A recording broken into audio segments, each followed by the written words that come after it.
चलिए भाई। नमस्कार दोस्तों, मैं सुनील अमृत यूजीसी नेट हिंदी माध्यम में आप सभी का स्वागत करता हूं। हम लोग पढ़ रहे हैं हिस्ट्री, और हिस्ट्री में आप लोग जो है इससे पहले हम लोगों ने जो पढ़ा है वो पढ़ा है आपका प्राचीन भारत। और प्राचीन भारत की लगभग आपकी 40 से 45 या 50 के आसपास क्लासें लगभग हो चुकी हैं, ठीक है। यानी कुल मिलाकर उसमें काफ़ी पोर्शन आपका हो चुका है, आधे से ज़्यादा। अभी हमने स्टार्ट किया है आपका कौन सा, मध्यकालीन भारत। और मध्यकालीन भारत में भी एक क्लास आपकी आ चुकी है, आज ये दूसरी क्लास आपकी स्टार्ट होने वाली है। यानी कुल मिलाकर पिछले आपके 50 क्वेश्चन हम इसके कर चुके हैं, ठीक है। जो आपके यूजीसी नेट, इसके अलावा टीजीटी, पीजीटी या पीसीएस, या फिर आपका कोई असिस्टेंट प्रोफेसर का जो एग्जाम हुआ है, एमपी का, हरियाणा का, उत्तराखंड का, ठीक है, तो यूपी का, तो जो भी एग्जाम में आपके हिस्ट्री के क्वेश्चन आए हैं उन सभी क्वेश्चनों को हम इस आपकी सीरीज में कर रहे हैं, ठीक है। तो चलिए करते हैं आज की क्लास को स्टार्ट। यदि आप लोगों ने हमारा यूट्यूब चैनल सब्सक्राइब नहीं किया है, आप पहली बार चैनल पर आए हैं, तो हमारे चैनल को सब्सक्राइब अवश्य कर लें, और भाई वीडियो को लाइक तथा शेयर जरूर कर दिया करें। रही बात पीडीएफ की, तो पीडीएफ आपको संसार अकेडमी के नाम से हमारा टेलीग्राम चैनल है, वहां से आपको ये सारी पीडीएफ उपलब्ध हो जाएगी, पेपर 1 की भी और पेपर 2 की भी। पेपर 1 में मैं लगभग आपका 7 से 8 यूनिट कंप्लीट करा चुका हूँ, मुश्किल से 1 से 2 यूनिट उसमें रह रही है, वे भी आपके एग्जाम से पहले पहले कंप्लीट करा दी जाएगी, ठीक है। रही बात सेकंड पेपर की, तो सेकंड पेपर में प्राचीन भारत आपका चल ही रहा है, अंतिम पड़ाव की ओर है, और मध्यकालीन भारत भी मैंने स्टार्ट कर दिया है, ठीक है। तो इसको भी उम्मीद करेंगे कि इसको भी आपका जो है लगभग एग्जाम तक 28 जून तक, ठीक है, नजदीक लगा दिया जाएगा, ठीक है। चलिए जी, और भाई आधुनिक भारत भी स्टार्ट करने वाले हैं जल्दी ही, तो जो है चलिए आज की क्लास को करते हैं स्टार्ट। देखते हैं सबसे पहला क्वेश्चन कौन सा है आप लोगों के सामने। निजामुद्दीन जुनैदी वजीर था, ठीक है। निजामुद्दीन जुनैदी किसका वजीर था? देखिए, वजीर का पद जो सबसे पहले बनाया वो आपका इल्तुतमिश के द्वारा बनाया गया था, और इल्तुतमिश के द्वारा सबसे पहले जो वजीर के पद पर नियुक्त किया गया था वो किया गया था किसको भाई? निजामुद्दीन जुनैदी को, ठीक है। तो इसका जो सही आंसर होगा वो होगा आपका इल्तुतमिश है। इल्तुतमिश जो है, ठीक है, वह पहला सुल्तान था जिसने वजीर का पद बनाया और वजीर के पद पर निजामुद्दीन जुनैदी को नियुक्त किया था। इसके अलावा कुतुबुद्दीन ऐबक की बात करें तो गुलाम वंश का संस्थापक था। बलबन की अगर बात करें तो नवरोज त्योहार की शुरुआत की, और लोह एवं रक्त की नीति पर इसने अपने साम्राज्य को स्थापित किया था। मुइजुद्दीन गोरी, गोरी की बात करें, मोहम्मद गोरी की, तो मोहम्मद गोरी ने आपका तराइन का प्रथम और तराइन का सेकंड युद्ध लड़ा पृथ्वीराज चौहान के साथ में। पहले युद्ध में हार हुई और दूसरे युद्ध में उसने पृथ्वीराज चौहान को पराजित किया और बाद में उसकी हत्या कर दी थी, ठीक है। चलिए, तो इसका जो आंसर सही होगा वो होगा आपका सी, ठीक है। अगले क्वेश्चन पे चलेंगे। अगला जो क्वेश्चन है हमारा उसको देखते हैं कौन सा है, ठीक है। अगले क्वेश्चन की अगर मैं बात करूं तो अगला क्वेश्चन रहेगा आपका कौन सा, क्वेश्चन नंबर 52 की बात करेंगे। अगला जो क्वेश्चन है वो है अलाउद्दीन खिलजी के प्रसिद्ध सेनापतियों में किसकी मंगोलों के विरुद्ध लड़ते हुए मृत्यु हुई थी? यानी कि अलाउद्दीन खिलजी का वह कौन सा सेनापति था जो मंगोलों के विरुद्ध लड़ता हुआ मारा गया? देखिए भाई, 1299 ईस्वी में 1299 ईस्वी में 1299 ईस्वी में मंगोल आक्रमण के समय 1299 ईस्वी में मंगोल आक्रमण के समय ठीक है, अलाउद्दीन खिलजी के एक सेनापति थे जिनका नाम था जफर खां। जिनका नाम था क्या भाई? जफर खां, ठीक है। जफर खां का देहांत हो गया था। जफर खां का देहांत हो गया था कब? 1299 ईस्वी में, ठीक है। चलिए जी, तो इसका सही आंसर हो जाएगा भाई आपका ए ऑप्शन आपका सही हो जाएगा। इसके अलावा नुसरत खां की बात करें, नुसरत खां ने मलिक काफूर को खरीदा था खंबात की खाड़ी से जब आपका गुजरात अभियान किया गया था। इसके अलावा उलूग और सॉरी अल्फ खां और उजूग खां भी आपके अलाउद्दीन खिलजी के सेनापति थे। और अगर एक और सेनापति की बात करें मलिक काफूर की, तो मलिक काफूर ने दक्षिण भारत के अभियान किए थे।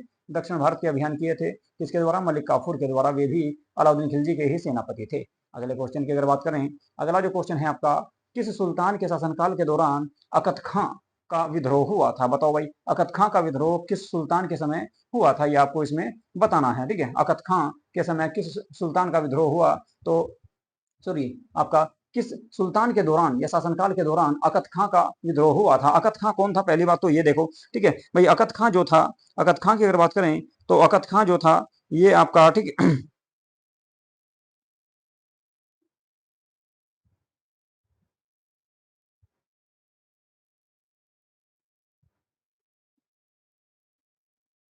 अकत खां की अगर मैं बात करूं, ठीक है जी, चलिए भाई, अकत खां जो थे, अकत खां की अगर बात करूं तो ये आपके जो है अलाउद्दीन खिलजी के समय एक अधिकारी थे, और अलाउद्दीन खिलजी ने क्या करा? शादी विवाह बिना अनुमति के करने पर प्रतिबंध लगा दिया था, ठीक है। तो उसी के विरोध में अकत खां के द्वारा विद्रोह किया गया था। अकत खां के द्वारा विद्रोह किया गया था किसके समय भाई? अलाउद्दीन खिलजी के समय। अलाउद्दीन खिलजी के समय, ठीक है। तो अलाउद्दीन खिलजी के समय अकत खां का विद्रोह हुआ था, ठीक है जी। चलिए अगले क्वेश्चन पे चलेंगे। अगला जो क्वेश्चन है आप लोगों के सामने वो देखते हैं भाई कौन सा है। अगला क्वेश्चन जो आ चुका है वो है जी आपका, सिकंदर लोदी ने जब आक्रमण किया उस और दुर्ग ने जीत पाया, उस समय ग्वालियर तोमर शासक कौन था? यानी कि जब सिकंदर लोदी ने ग्वालियर दुर्ग पर आक्रमण किया था तो उस समय ग्वालियर का जो है आपका तोमर शासक कौन था, ये आपको इसमें बताना भाई। ठीक है, सिकंदर लोदी का जब आक्रमण हुआ था ग्वालियर पर, सिकंदर लोदी ने ग्वालियर पर जब आक्रमण किया तो उस समय यहाँ का शासक कौन था, बस ये आपको इसमें बताना है। ठीक है, तो उस समय यहाँ का शासक कौन था भाई? देखिए, ग्वालियर का उस समय अगर शासक की बात करूं तो उस समय थे मानसिंह। ठीक है, मानसिंह का शासनकाल था उस समय यहाँ पर। तोमर शासक जो है मानसिंह ग्वालियर के राजा थे और उन्हीं के समय सिकंदर लोदी का आक्रमण हुआ, लेकिन ये इस दुर्ग को नहीं जीत पाया था। तो कुल मिलाकर बी ऑप्शन आपका इसमें सही हो जाएगा। ठीक है, चलिए जी अगला क्वेश्चन की बात करते हैं। तुगलकाबाद शहर का निर्माण करवाया, तो तुगलकाबाद शहर का निर्माण किसके द्वारा करवाया गया था, ये आपको बताना है। ऑप्शन ए में आपका दिया गया है मोहम्मद बिन तुगलक, ऑप्शन ए में मोहम्मद बिन तुगलक दिया गया है, बी में है आपका गयाजुद्दीन तुगलक, सी में है फिरोज शाह तुगलक और डी में दिया गया है ए और बी दोनों। टीजीटी 2004 जो हिस्ट्री का क्वेश्चन हुआ, ठीक है, हिस्ट्री का जो पेपर हुआ था उसमें क्वेश्चन आया था। देखिए भाई, तुगलकाबाद की जो निर्माण करवाया गया वो करवाया गया था किसके द्वारा? वो करवाया गया था गयाजुद्दीन तुगलक के द्वारा। गयाजुद्दीन तुगलक जिसने तुगलक वंश की स्थापना की, उसी के द्वारा आपका तुगलकाबाद शहर की स्थापना की गई थी। दिल्ली के बाहर तुगलकाबाद नामक नगर या शहर बसाया था। ठीक है जी, चलिए अगले क्वेश्चन पे चलेंगे। अगला जो क्वेश्चन है, रायचूर के युद्ध में कौन पराजित हुआ? रायचूर का युद्ध किस किस के बीच में हुआ?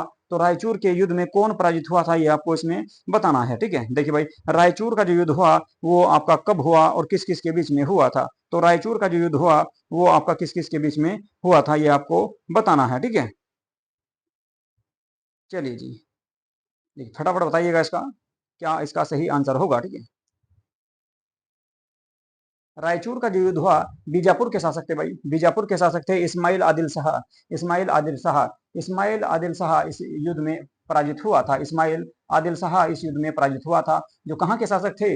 बीजापुर के ये शासक हुआ करते थे, बीजापुर के ये शासक हुआ करते थे। और 1520 ईस्वी में 1520 ईस्वी में 1520 ईस्वी में उड़ीसा के जो है उड़ीसा के गजपतियों ने इस पर आक्रमण किया। उड़ीसा के गजपतियों ने, उड़ीसा में गजपति शासक थे, गजपति, गजपति, उड़ीसा के गजपति शासक थे।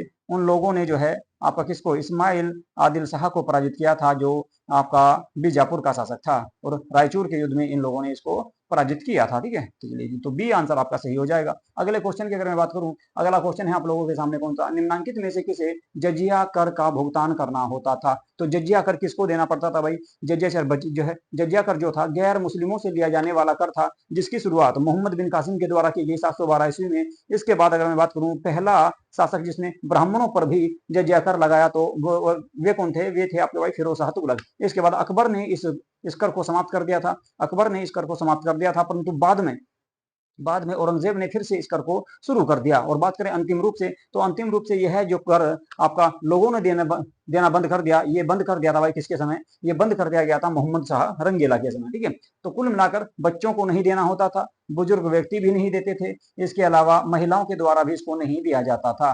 तो कौन देता था भाई? हिंदू पुरुषों के द्वारा इस कर को देना पड़ता था। हिंदू कर जो है, हिंदू जो पुरुष थे उनके द्वारा यह कर देना पड़ता था, जिसे बोलते थे जजिया कर। ये गैर मुस्लिमों से लिया जाने वाला कर था। ठीक है, गैर मुस्लिमों से लिया जाने वाला कर था। अगले क्वेश्चन की अगर बात करें, जियाउद्दीन बर्नी, जियाउद्दीन बर्नी के विषय में निम्नलिखित कथनों पर विचार करें। जियाउद्दीन बर्नी के बारे में बताओ भाई, कौन कौन से कथन आपके सही हो सकते हैं? जियाउद्दीन बर्नी के बारे में आपको बताना है कि कौन कौन से कथन सही हो सकते हैं। जियाउद्दीन बर्नी के बारे में बताओ कौन कौन से कथन सही हो सकते हैं। जियाउद्दीन बर्नी की अगर मैं बात करूं, जियाउद्दीन बर्नी की अगर मैं बात करूं तो इसमें देखते हैं भाई, उसका जन्म गोलकुंडा में हुआ था। बिल्कुल गलत है, जियाउद्दीन बर्नी का जन्म गोलकुंडा में नहीं हुआ था। जियाउद्दीन बर्नी का जन्म गोलकुंडा में नहीं हुआ था। जियाउद्दीन बर्नी के जन्म की अगर बात करें तो वो जो है गोलकुंडा में नहीं हुआ था, बल्कि इनका जन्म की अगर मैं बात करूं तो ये आपका कहां पर हुआ भाई? जियाउद्दीन बर्नी का जो जन्म हुआ वो एक शिक्षित परिवार में, एक शिक्षित परिवार में हुआ था, शिक्षित परिवार में हुआ था दिल्ली में। ठीक है, दिल्ली में इनका जन्म हुआ था। ठीक है, तो गोलकुंडा में इनका जन्म नहीं हुआ। वह मोहम्मद बिन तुगलक का समकालीन था, बिल्कुल सही है। मोहम्मद बिन तुगलक के समकालीन था, ये बात तो बिल्कुल सही है। वह तारीख ए फिरोज शाही के लेखक थे, ये भी बात सही है। इनकी पुस्तक है तारीख ए फिरोज शाही। ठीक है, तो दूसरा और तीसरा ऑप्शन आपका इसमें सही रहेगा। तो कुल मिलाकर कह सकते हैं सी ऑप्शन आपका इसमें सही हो जाएगा। अगले क्वेश्चन की बात करते हैं। अगला जो क्वेश्चन है आप लोगों के सामने वो है भाई, फक्र ए मुदब्बिर द्वारा लिखित पुस्तक का नाम बताइए। ठीक है, तो फक्र ए मुदब्बिर जो लेखक थे उनके द्वारा कौन सी पुस्तक लिखी गई थी, उसके बारे में आपको बताना है। ऑप्शन ए में है आपका फतवा जहांगीरी, बी में है तारीख ए रशीदी, सी में दिया गया है अदब अदब अल हर्ब वस सुजात, और डी में आपका क्या दिया गया भाई, मालफुज ए तिमूरी, मालफिज तिमूरी दी गई है। तो कौन सी पुस्तक इनके द्वारा लिखी गई थी, ये आपको इसमें बताना है, ठीक है। तो फटाफट बता दो अपना आंसर कौन सा इसमें रहेगा, ठीक है, कौन सा इसमें रहेगा। देखो भाई, ठीक है, फक्र ए मुदब्बिर द्वारा लिखित पुस्तक जो थी वो थी अदब अल हर्ब वस सुजात नामक पुस्तक इसके द्वारा लिखी गई थी। तो सी ऑप्शन आपका इसमें सही हो जाएगा। अगले क्वेश्चन की अगर मैं बात करूं, अगला क्वेश्चन देखते हैं कौन सा भाई, क्वेश्चन नंबर 60, ठीक है। अगला क्वेश्चन देखते हैं, आज का 10वां क्वेश्चन है, निम्नांकित में से गोरा बादल पद्मिनी चौपाई के लेखक वो कौन थे। गोरा और बादल की अगर मैं बात करूं तो ये आपके किसके किसके सेनापति हुआ करते थे भाई, ये सेनापति थे किसके, रावल रतन सिंह के। चित्तौड़ के जो शासक थे रावल रतन सिंह, उनके आपके सेनापति हुआ करते थे, उनके सेनापति हुआ करते थे, ठीक है जी, उनके सेनापति हुआ करते थे, ठीक है। तो आपका इसमें पूछ रहा है भाई, निम्नांकित में से गोरा और बादल पद्मिनी चौपाई के लेखक कौन थे। तो लेखक थे भाई हेमरतन, हेमरतन के द्वारा ये पुस्तक लिखी गई थी, ये चौपाई लिखी गई थी, गोरा बादल पद्मिनी, ठीक है। चलिए जी अगला क्वेश्चन देखेंगे। अगला जो क्वेश्चन है वो है आपका, किसने दीवान ए इंसा का नेतृत्व किया। दीवान ए इंसा क्या था, पहली बात तो ये बताओ दीवान ए इंसा था क्या। दीवान ए इंसा की अगर बात करें तो ये आपका पत्राचार विभाग हुआ करता था, पत्राचार विभाग हुआ करता था, ठीक है जी, दीवान ए इंसा, ठीक है भाई। इसका नेतृत्व कौन करता था इसका नेतृत्व किसके द्वारा किया गया, तो दबीर ए खास, ठीक है, दबीर ए खास नामक अधिकारी हुआ करता था, वो दीवान ए इंसा का प्रमुख होता था, दीवान ए इंसा के प्रमुख को कहा जाता था क्या, दबीर ए खास, दबीर ए खास उसको कहा गया है भाई, ठीक है। अगले क्वेश्चन की बात करते हैं। अगला जो क्वेश्चन है, निम्नांकित में से किसका उल्लेख शब्द जिजिया या खराज और जिजिया करता है, ठीक है। निम्नांकित में से किसका उल्लेख शब्द जिजिया या खराज और जिजिया करता है, तो उसमें आपको बताना है। ऑप्शन ए में दिया गया है, इस्लामी कानून द्वारा गैर मुस्लिमों पर वित्तीय शुल्क के रूप में लगाया जाने वाला कर, ये आपका ए में दिया गया है। इसके अलावा बी में क्या दिया गया भाई, बी में है एक विशेष कानूनी मुद्दे पर मुस्लिम न्यायविदों के भीतर आम सहमति, और सी में दिया गया है आपका इस्लामी सत्ता द्वारा पारित एक गैर बाध्यकारी कानून, और डी में है आपका पैगंबर मोहम्मद की प्रक्रिया, कदम रखा हुआ पथ या मार्ग, कौन सा इसका सही आंसर होगा। कुल मिलाकर जो है आपका जिजिया जो है इसी को जजिया कहा गया है, जिजिया को ही जजिया कहा गया है, और ये गैर मुस्लिमों के द्वारा ठीक है, इस्लामी कानून के द्वारा गैर मुस्लिम विषयों पर वित्तीय शुल्क के रूप में लगाया जाने वाला कर था। कुल मिलाकर इसी को जजिया कहा गया, इसी को जजिया कहा गया है, जजिया इसी को कहा गया है, जिजिया को ही, ठीक है। तो कुल मिलाकर ये आपका गैर मुस्लिमों से लिया जाता था। कुल मिलाकर जो लोग इस्लाम धर्म को स्वीकार नहीं करते थे, इस्लाम धर्म को नहीं मानते थे, उन लोगों से यह कर लिया जाता था, उन लोगों से यह कर लिया जाता था, ठीक है जी। अगले क्वेश्चन पे चलते हैं। अगला जो क्वेश्चन है आप लोगों के सामने, इसमें से किस राजवंश के शासनकाल में निजी बाजारों को सरकार संचालित बाजारों, ठीक है, सरकार संचालित बाजारों को सरकार संचालित बाजारों से बदल दिया गया है। इनमें से किस राजवंशों के शासनकाल में निजी बाजारों को सरकार संचालित बाजारों में बदल दिया गया, यानी कुल मिलाकर जो बाजार थे प्राइवेट, उनको सरकार के अंडर में कर दिया गया, जिसमें सभी वस्तुओं के मूल्य सख्त नियमित किए गए। अलाउद्दीन खिलजी ने किया था भाई, ये काम किसने किया, अलाउद्दीन खिलजी ने किया था। तो कुल मिलाकर खिलजी राजवंश इसमें आ जाएगा, खिलजी राजवंश आ जाएगा। अलाउद्दीन खिलजी की बाजार नियंत्रण प्रणाली इसी से संबंधित है, ठीक है जी। चलिए अगला जो क्वेश्चन आएगा आप लोगों के सामने वो आ चुका है, निम्नांकित में से कौन सल्तनत काल का पहला राजवंश था। बताओ भाई, सल्तनत काल का सबसे पहला जो वंश था वो था गुलाम वंश। गुलाम वंश को ही ममलूक वंश के नाम से भी जाना जाता है, उसी को ममलूक राजवंश भी कहा जाता है। बात करें इनके राजवंश तो आंसर आ जाएगा आपका डी। तो सबसे पहले कौन सा वंश आया भाई, सबसे पहले आया आपका गुलाम वंश, जिसको ममलूक वंश के नाम से भी जाना जाता है।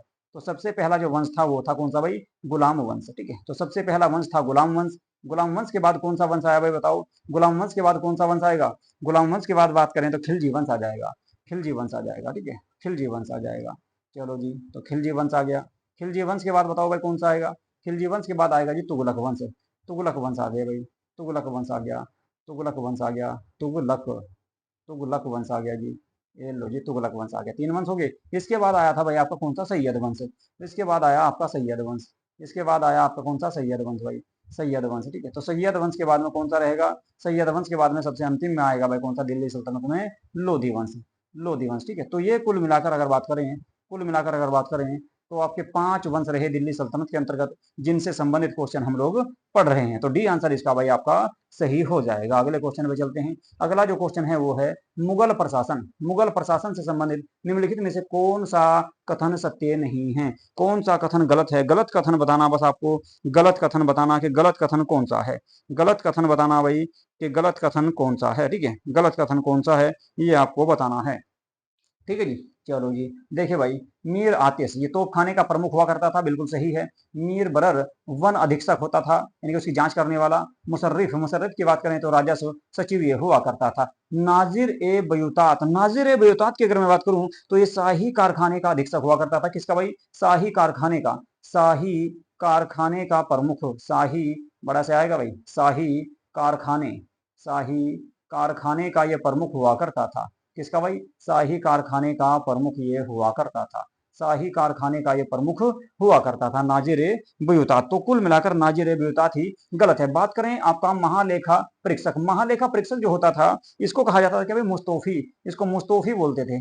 मुस्तौफी इसको कहा जाता था, मुस्तौफी इसको कहा जाता था। तो कुल मिलाकर इसको मुस्तौफी कहा जाएगा और नाजिर ए बयूतात को कहा जाएगा शाही कारखाने का प्रमुख। तो कुल मिलाकर डी ऑप्शन आपका इसमें गलत दिया गया है। ठीक है भाई, चलिए जी अगले क्वेश्चन पे चलते हैं। अगला जो क्वेश्चन है आपका वो है फुतुहु उस, फुतुहु उस सलातीन का लेखक कौन है? मैं यानी कि इस पुस्तक के लेखक के बारे में आपको बताना है। देख लो भाई फट से, ठीक है। इस पुस्तक का लेखक कौन था ये आपको बताना है। इस पुस्तक के लेखक कौन थे? तो ये पुस्तक जो लिखी गई आपकी फुतुहु उस सलातीन, ये इसामी के द्वारा लिखी गई भाई। किसके द्वारा? इसामी के द्वारा इस पुस्तक को लिखा गया था। किसके द्वारा? इसामी के द्वारा इस पुस्तक को लिखा गया था। अगले क्वेश्चन पे चलते हैं। अगला जो क्वेश्चन है वो है आप लोगों के सामने, सोहराब रुस्तम की कथा किस महाकाव्य में वर्णित है? बताओ भाई कौन सा ऐसा महाकाव्य है जिसमें सोहराब रुस्तम की कथा लिखी हुई है या वर्णित है?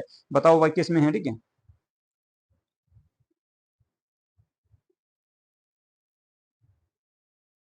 फटाफट बताओ भाई। ठीक है, फटाफट बता दो ये। ठीक है, फटाफट बता दो। देखिए भाई, ठीक है, एक पुस्तक है आपकी शाहनामा। ठीक है, फिरदौसी की पुस्तक है शाहनामा। फिरदौसी की पुस्तक है शाहनामा।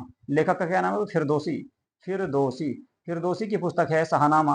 और शाहनामा में जानकारी प्राप्त होती है सोहराब रुस्तम की। सोहराब रुस्तम जो है ईरान के बहुत बड़े योद्धा थे। ईरान के एक योद्धा थे। तो उसको जो है उनकी जानकारी जो मिलती है, उनके बारे में जो जानकारी मिलती है वो शाहनामा नामक पुस्तक में प्राप्त होती है। और शाहनामा पुस्तक किसकी की थी भाई? फिरदौसी की ये पुस्तक थी। ठीक है, चलो जी। तो इसका आंसर सही हो जाएगा वो कौन सा? बी।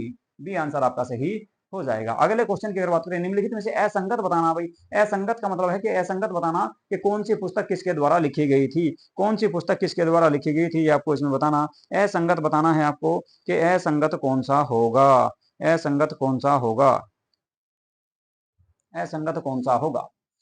चलो जी, जियाउद्दीन बर्नी। जियाउद्दीन बर्नी की तारीख फिरोजशाही बिल्कुल सही है। इसके अलावा आपका अब्दुल कादिर बदायूनी, अब्दुल कादिर बदायूनी की तबकात ए अकबरी। नहीं भाई, अकबर के समय तो ये था नहीं। ठीक, तो कुल मिलाकर जो है तबकात ए अकबरी किसकी है भाई? तबकात ए अकबरी की जो है बात करूं तो ये आपकी निजामुद्दीन अहमद की पुस्तक है। किसकी भाई? निजामुद्दीन अहमद। ठीक है, निजामुद्दीन अहमद, निजामुद्दीन, निजामुद्दीन अहमद की पुस्तक है। निजामुद्दीन अहमद की पुस्तक है कौन सी? तबकात ए अकबरी, अहमद, निजामुद्दीन अहमद की पुस्तक है। ठीक है, इसके बाद बात करें खाकी खां की मुनखात ए लुवाब, ये इसी की पुस्तक है। और मोतबिंद खां जो है इसकी पुस्तक इकबाल नामा है। तो कुल मिलाकर आपका बी ऑप्शन इसमें गलत हो जाएगा। बी ऑप्शन इसमें गलत हो जाएगा भाई। ठीक है, चलो जी, बी ऑप्शन इसमें गलत आपका हो जाएगा। ठीक है, अगले क्वेश्चन को देखते हैं। अगले क्वेश्चन की अगर मैं बात करूं तो अगला क्वेश्चन आप लोगों के सामने है। बर्नी के अनुसार सैन्य घुड़सवार संगठन का अवरोही क्रम किस प्रकार था? अवरोही क्रम यानी कि सबसे पहले कौन सा क्रम आएगा, उसके बाद कौन सा क्रम आएगा, बताओ भाई। ठीक है, देखिए भाई, आपका बर्नी के अनुसार सैन्य घुड़सवार के जो प्रमुख हुआ करते थे, सबसे पहले आएंगे कौन इसमें? सबसे पहले माना गया किसको भाई? सबसे पहले माना जाएगा किसको? तो सबसे पहले माना जाएगा इसमें भाई मलिक को। मलिक को माना जाएगा। मलिक को। मलिक के बाद अगर बात करें तो फिर अमीर आया करते थे। अमीर आया करते थे। ठीक है जी, घुड़सवार में अवरोही क्रम में अमीर आ जाएंगे। अमीर के बाद अगर बात करें तो सिपह सलार आ जाएंगे। और सिपह सलार के बाद सबसे बाद में सरखेल इसमें आ जाएंगे भाई। सरखेल को सबसे अंत में शामिल कर दिया जाएगा। तो कुल मिलाकर आपका ए ऑप्शन सही होगा। आरपीएससी असिस्टेंट प्रोफेसर में ये आपका 2020 में क्वेश्चन आपको देखने को मिला था। ठीक है भाई, यदि भाई आप लोग हमारे चैनल पर पहली बार आए हैं और आप लोगों ने हमारा चैनल सब्सक्राइब नहीं किया है तो प्लीज हमारे यूट्यूब चैनल को सब्सक्राइब अवश्य कर लें और वीडियो को लाइक तथा शेयर जरूर कर देख रहे भाई। यदि ये वीडियो आपको अच्छी लग रही है और अगर कोई समस्या है, किसी भी प्रकार की कोई जो है आपकी आपका सुझाव है, तो प्लीज जो है कमेंट बॉक्स में बताएं, उसका आंसर आप लोगों को जरूर दिया जाएगा या उस पर आपका विचार जरूर किया जाएगा। अगला जो क्वेश्चन है, इस घटना के पश्चात एक जबरदस्त आंधी आई, बहुत जोर की वर्षा हुई और अकाल पड़ा। बर्नी बर्नी का यह कथन किस घटना की ओर संकेत करता है? बताओ भाई, किस घटना की ओर जो है बर्नी का ये आपका जो है कथन है, ये जो कथन है बर्नी का, ये किस घटना की ओर संकेत करता है? किस घटना की ओर संकेत करता है कि कौन सी ऐसी घटना घटी कि एकदम से क्या हुआ, एक जबरदस्त आंधी आई, बहुत जोर से वर्षा हुई और अकाल पड़ा। बर्नी का यह कथन किसके अनुसार है भाई? ये आपका जो है आपका सिद्दी मोला की जो हत्या की गई थी, सिद्दी मोला को जो हाथियों के नीचे कुचल दिया गया था, सिद्दी मोला को जो हाथियों के नीचे कुचलवाया गया था, ठीक है, तो उस घटना से संबंधित है आपके क्या, उस घटना से बर्नी ने कहा कि एकदम से आंधी आई और बहुत जोर से वर्षा हुई थी। ठीक है, सिद्दी मोला जो आपके दिल्ली के एक संत थे और इनको जो है आप क्या करा था, हाथियों के नीचे कुचलवाने का आदेश दिया था। किसने किसने दिया था भाई? ठीक है, ये दिया था भाई किसी ने, आपके तुगलक, गयाजुद्दीन तुगलक ने। गयाजुद्दीन तुगलक जो तुगलक वंश के संस्थापक थे, उन्होंने इसे मरवा दिया था, या मरवाने जो हाथियों के नीचे कुचलने का आदेश दिया था। इसके बाद अगला क्वेश्चन देखेंगे भाई। अगला जो क्वेश्चन है, सल्तनत कालीन इतलाक क्या है? सल्तनत कालीन इतलाक क्या था? ये क्या था भाई, इसके बारे में आपको बताना है। ठीक है, इतलाक क्या था? तो इतलाक जो था आपका, वो शाही घुड़सवारों को धनादेश पत्र था, एक लेटर हुआ करता था, एक आदेश था, एक लेटर था, जो किसको दिया जाता था? शाही घुड़सवारों को धनादेश पत्र। शाही जो घुड़सवार हुआ करते थे, ठीक है, जो राज परिवार से जो घुड़सवार हुआ करते थे, तो उनको आदेश देने वाला, ये आदेश दिया जाने वाला एक पत्र था, जिसको कहा गया इतलाक। इतलाक यानी कि इतलाक करना, किसी को सूचना देना। ठीक है, आगे और समझ। चलिए जी, अगला क्वेश्चन देखते हैं भाई।